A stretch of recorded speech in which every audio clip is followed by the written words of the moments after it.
The check lay on the glass table like a dead insect. $10. Fresh ink. My name printed clean and final. Around me, laughter cracked the air, sharp, careless, until the lawyer's voice cut through it. There is an additional instruction. Every sound died. My mother's smile froze. My father's fingers tightened on the armrest. For one suspended second, no one breathed. The lawyer didn't look at them. He looked straight at me. Miss Harper, this portion is to be handled privately. The silence that followed wasn't awkward. It was afraid. 6 weeks earlier, I was standing in the rain outside a brownstone on Beacon Street, debating whether to knock. I hadn't been invited. Harper's didn't do spontaneous visits, but something in my chest kept pulling me there, like a hook set too deep to ignore. My grandfather opened the door himself, smaller than I remembered, sharper too. "You finally came alone," he said, stepping aside. Inside smelled like cedar and old paper. The walls were lined with oil portraits of men who'd crushed companies and called it legacy. We didn't talk about them. He asked about my work instead, the abandoned houses, the boarded windows, the people everyone pretended not to see. "You know why they hate that kind of work?" he asked. I shook my head. "Because it remembers." When I left, he pressed an old film camera into my hands. Heavy, scarred, real. "Don't let them take your eye," he said. "That's the only thing they can't buy." 3 weeks later, he was dead. The will reading was exactly what I expected. Midtown law office, marble floors, smiles sharpened like knives. My brother sat straight-backed, already rehearsing gratitude. My parents looked relieved just seeing the room. Assets moved down the list: houses, stocks, collections. Power passed cleanly to people who knew how to wear it. Then my name. "To Dana Harper," the lawyer said, pausing just long enough to sting. "The sum of $10. They laughed. Out loud. I didn't flinch. I'd been invisible in that room my whole life. I was already standing to leave when the lawyer cleared his throat. "There is one more item." He met my eyes again. "Private." Now, alone in the side office, the envelope waited on the desk. Thick. Sealed. My grandfather's handwriting cut across it like a signature on a confession. The wax seal bore a tiny symbol. A camera. I broke it open and felt the floor tilt beneath me. The letter shook in my hands. "My dearest Dana," that's how it started. Not formal, not guarded, like he was sitting across from me again, tea steaming between us, daring me to actually listen this time. He wrote that the $10 was intentional, a misdirection, a stress test. I needed to see who they became when they believed you were nothing. My jaw locked as I read that line twice. Then the truth unfolded, slow, surgical, impossible. The Harper Creative Trust, quietly built, kept off the books the way real power always is. Art holdings, properties, liquidity parked where no board vote could touch it. I was listed as sole beneficiary, sole controller, effective immediately. Not Lucas, not my parents, me. My pulse roared in my ears. Attached documents confirmed it. Signatures, notarizations, dates going back years. While the family fought over vacation homes and heirlooms, my grandfather had been moving the center of gravity, away from noise, toward vision. There was a line underlined twice. "They will try to take this from you the moment they learn it exists." I exhaled slowly. A soft knock startled me. I folded the letter just as Mr. Whitaker stepped back inside. He took one look at my face and nodded, like a man watching a fuse burn toward something inevitable. "Are you all right?" he asked. I met his eyes. "How long have you known?" "Long enough," he said carefully. "Long enough to know this was never about money." I slipped the letter into my bag. When I returned to the conference room, the laughter had thinned into bored chatter. My parents didn't even look up at first. "Everything settled?" my father asked, already dismissing me. "Yes," I said, calm, flat. They smiled like they'd won. Over the next few days, I disappeared on purpose. I didn't correct their assumptions, didn't answer the digs masked as concern. I met with Whitaker instead, signed what needed signing, learned what I owned without owning it publicly. Then I visited the Beacon Street property. Top floor, sunlight everywhere. Concrete, glass, silence. A locked drawer waited in the main room. Inside were my photographs, prints I'd sold years ago for grocery money. Every single one. Preserved, labeled, protected. My throat tightened. He'd been watching the whole time. The invitations went out a week later. Minimal, elegant, unignorable. Harper Light Studio presents The Inheritance of Vision. My family RSVP'd fast. They still thought I was the joke. Opening night was 3 days away, and they had no idea they were walking into a reckoning. Opening night came fast. The city outside Beacon Street glowed wet and electric, traffic humming like a live wire. Inside the studio, everything was quiet, too quiet. White walls, concrete floors. Light tuned down to a clean, deliberate hush. My work lined the space in sequence, not by date, but by fracture. Each photograph a small act of defiance. Each frame a refusal to disappear. I stood alone in the final room, staring at the centerpiece. The check. $10, framed behind museum glass. The caption beneath it read, "Gifted to Dana Harper at the reading of Walter Harper's will." Value. Priceless. I could already imagine the reactions. Confusion first, then discomfort, then fear. The doors opened at 7. Critics drifted in, slow and curious. Donors followed. Cameras, murmurs. The room warmed with attention. I stayed back, invisible by choice, watching people lean closer to my photographs like they were listening for a heartbeat. Then my family arrived. I felt them before I saw them, the way tension enters a room ahead of sound. My mother led, pearls tight at her throat, smile sharpened for inspection. My father scanned the walls like a man calculating square footage. Lucas trailed behind, phone half out, already bored. "This is impressive," my mother said, lips thin. "Who's backing this?" "No one," I replied. "Just me." Lucas frowned. "Since when do you own a place like this?" I didn't answer. The crowd shifted as Mr. Whitaker stepped onto the small platform near the check display. Glasses raised, conversations thinned.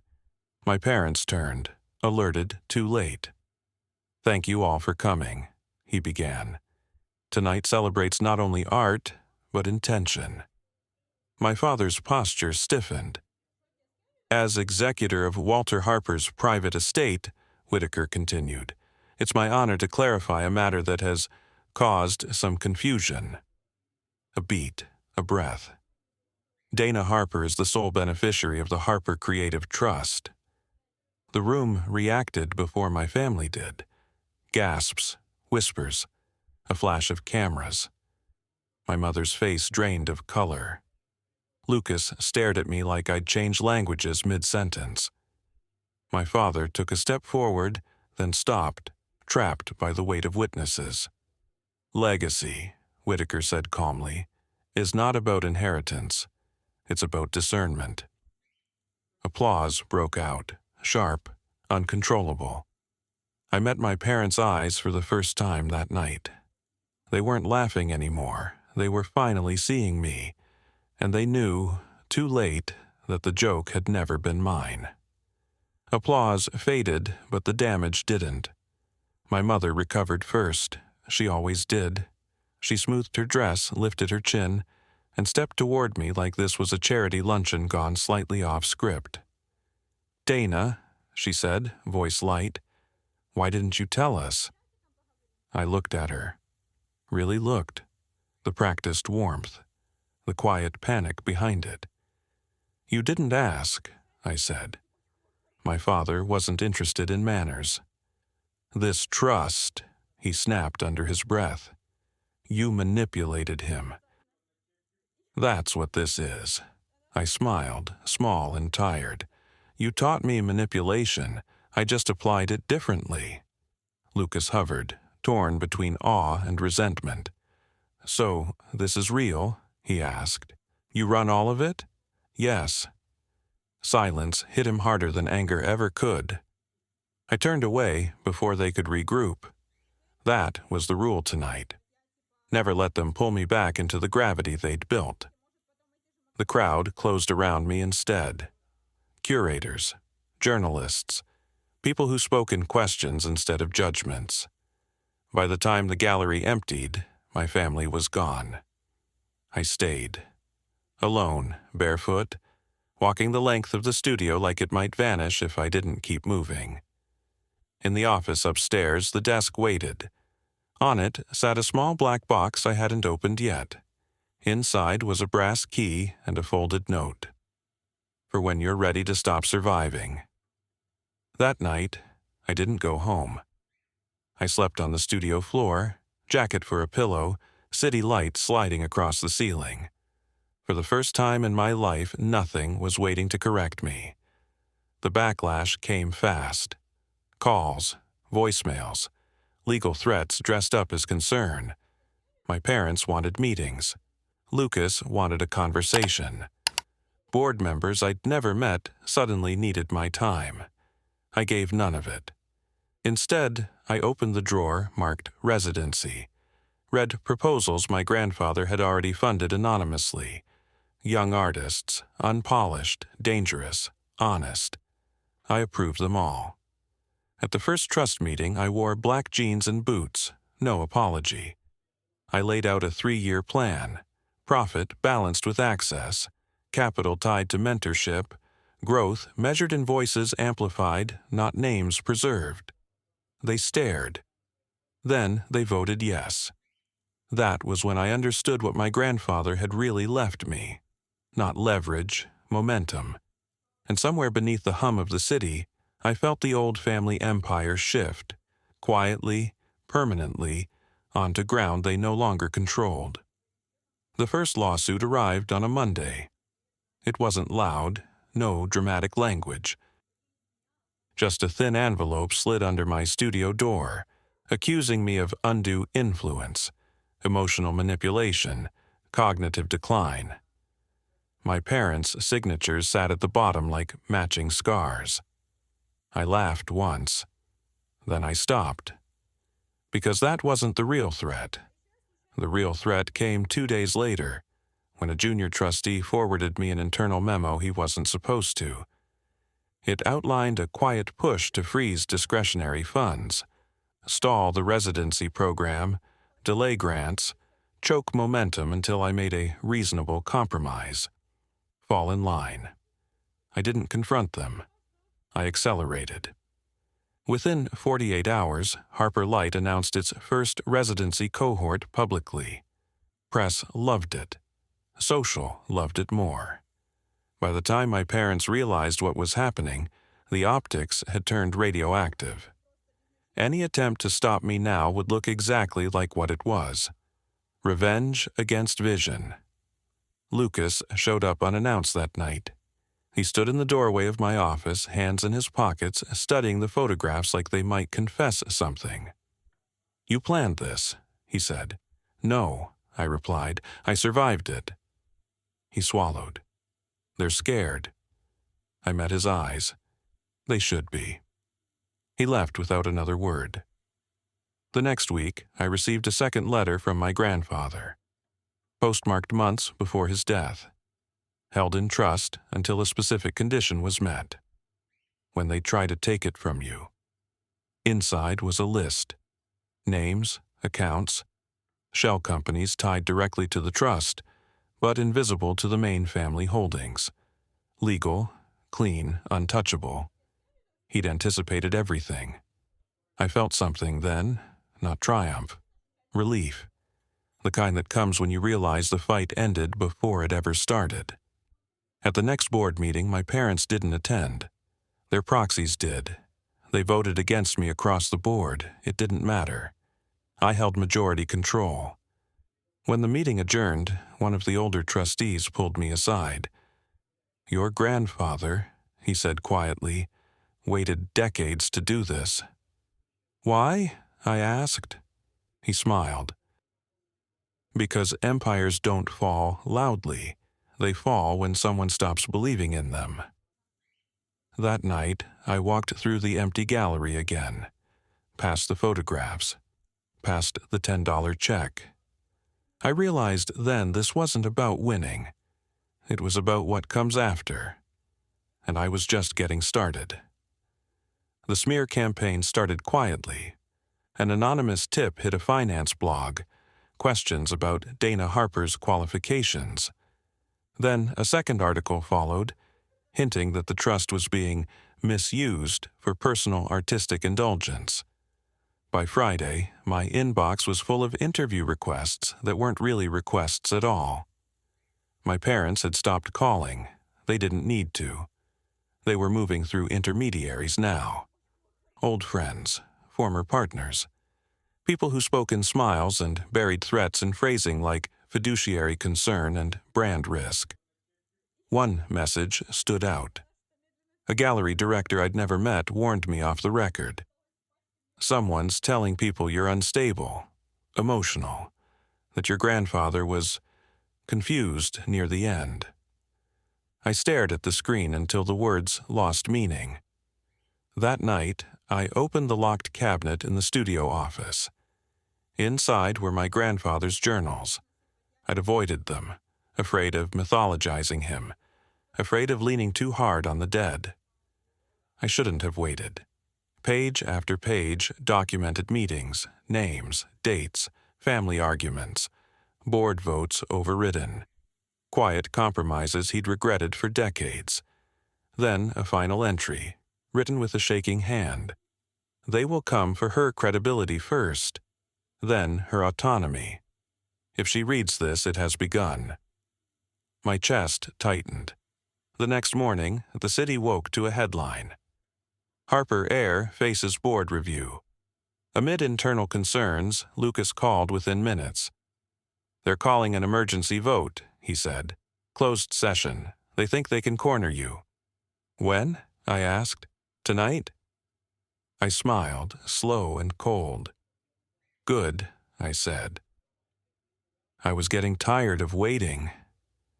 By evening, the boardroom filled with people who believed the past still owned the future. Lawyers, advisors, faces set in practiced disappointment. My parents sat at the far end, finally brave enough to show up again. My father didn't look at me. My mother did, searching for weakness. They wouldn't find it. Because tucked inside my folder was the last thing my grandfather had prepared. Not a defense, a trigger.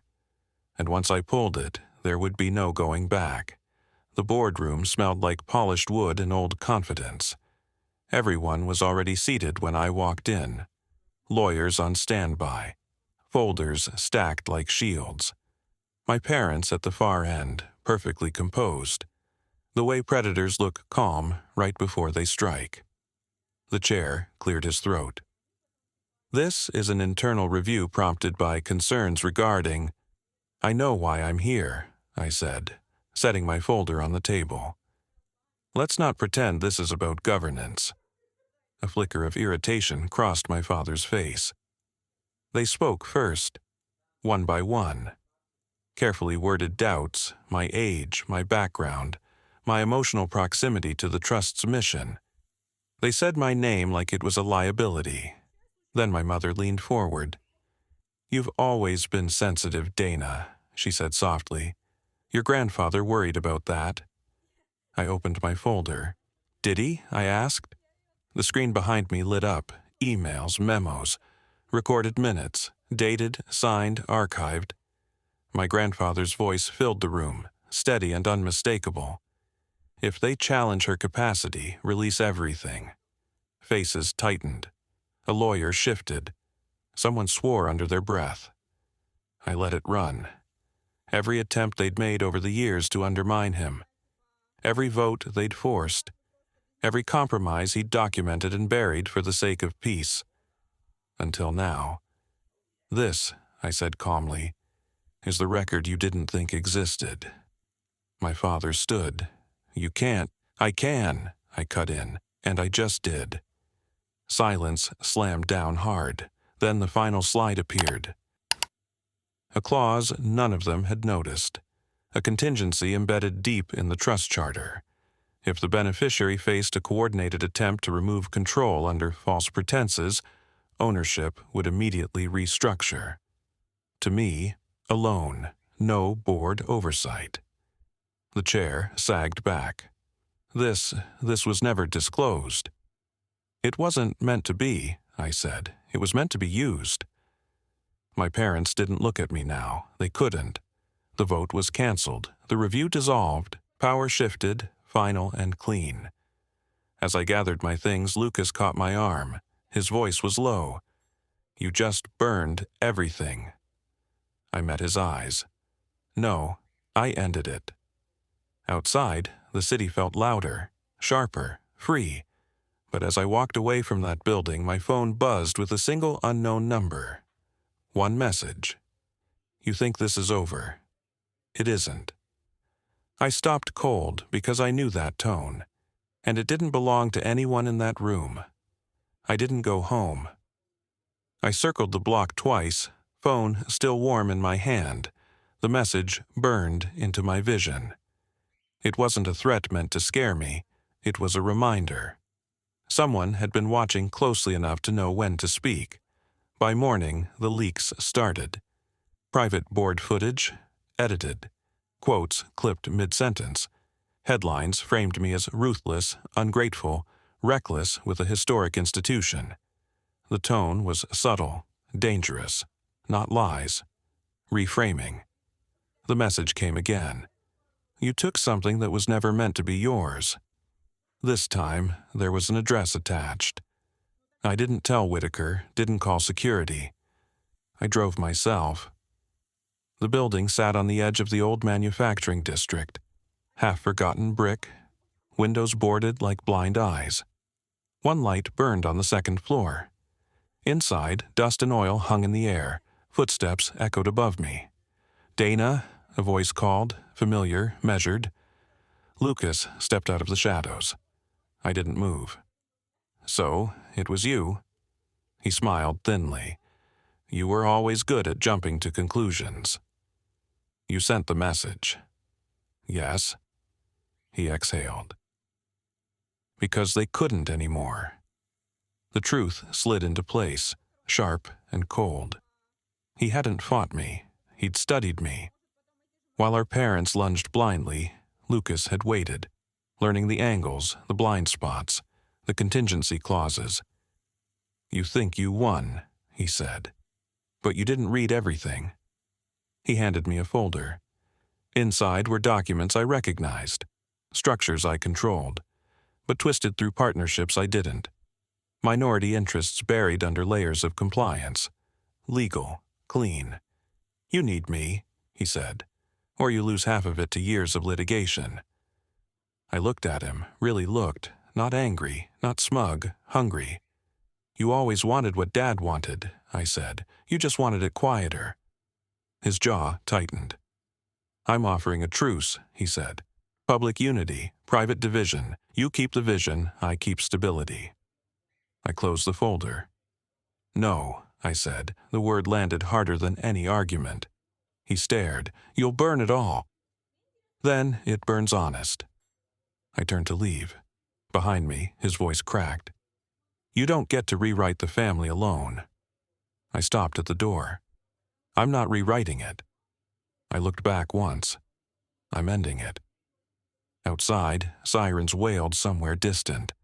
My phone vibrated again, this time with dozens of notifications. The story was shifting. Faster now, too fast to control.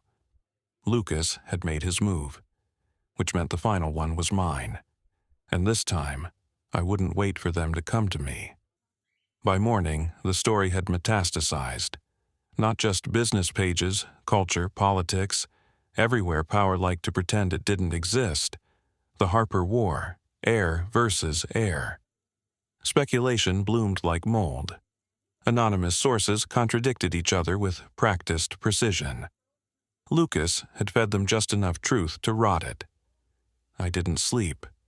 I walked the studio instead, barefoot, coffee untouched, rereading my grandfather's journals until one margin note finally snapped into focus. If conflict escalates beyond the family, release the archive. The archive wasn't financial. It was human. I called Whitaker at dawn. I need the dead drop credentials. He paused, just once. Are you certain? Yes. An hour later, I was inside a server room I didn't officially own, logging into something my grandfather had built like a ghost city. Interviews, affidavits, recordings. Workers he'd paid, communities he'd rebuilt, deals my father had killed quietly, environmental shortcuts, bribes laundered as donations, the Harper name unvarnished. I selected a single package, not everything, just enough. Then I scheduled a press conference. Live, no embargo. Lucas texted immediately. If you do this, there's no family left. I typed back. There never was. The room filled fast, cameras, lights, sweat. I stepped to the podium alone. No lawyers flanking me, no prepared smile. My grandfather believed legacy without truth was rot, I said. Today, I'm choosing truth. I released the files. The effect was immediate. Phones lit up. Journalists froze mid-question as alerts rolled in. Somewhere in the room, someone whispered, "Oh my God." I didn't stay to watch it burn. By nightfall, investigations were announced. Boards resigned preemptively. Stock dipped hard. The Harper name, once untouchable, fractured in real time. Lucas tried to call. I didn't answer. Instead, I returned to the studio and stood in front of the $10 check one last time. It wasn't a joke anymore. It was a marker, the moment everything changed. Outside, protesters gathered. Supporters, too. Noise layered over noise until the city felt like it was breathing with me. My phone buzzed once more. "Unknown number. You've destroyed us," I typed back calmly. "No." I finished what he started. There was no reply, and for the first time since this began, I knew exactly what came next. The end wasn't going to be quiet. It was going to be definitive. The fallout took 48 hours. That was all it took for a century of curated respectability to collapse into subpoenas and silence. News vans camped outside my parents' house. Former allies issued statements dense with regret and legal distance. The Harper name stopped meaning power and started meaning evidence. Lucas was arrested on a Tuesday morning. Conspiracy, obstruction, financial coercion. The documents he'd hidden to leverage me became the rope he'd wrapped around himself. When I saw the footage, him let out, jaw tight, eyes searching, I felt nothing. No victory, no grief, just closure. My parents tried once more, a voicemail. My mother's voice unsteady, stripped of polish. "We're still your family." I deleted it. Because family doesn't laugh when you're humiliated. Family doesn't sharpen knives and call them lessons. At the final press conference, I stood where my grandfather once had, alone, unguarded. I announced the dissolution of the Harper conglomerate. Assets redirected, trust funds converted into independent foundations. Oversight handed to boards with teeth. No more dynasty. When a reporter asked if I was afraid of erasing my own inheritance, I held up the framed $10 check beside me. This, I said, was never about money. The Harper Light studio expanded quietly after that. No spectacle. Residencies filled, voices multiplied. The work spoke louder than the name ever had. On the anniversary of my grandfather's death, I returned to Beacon Street at dawn. Same brownstone, same door. I brought the old film camera with me and took one last photograph. Light cutting across the steps where everything began. I left the print on the studio wall that night. No plaque, no explanation, just proof. I didn't inherit an empire, I inherited a choice. And I chose to end a legacy that mistook control for worth and replace it with something they never understood. Vision. Silence followed. And this time, it wasn't empty. It was earned.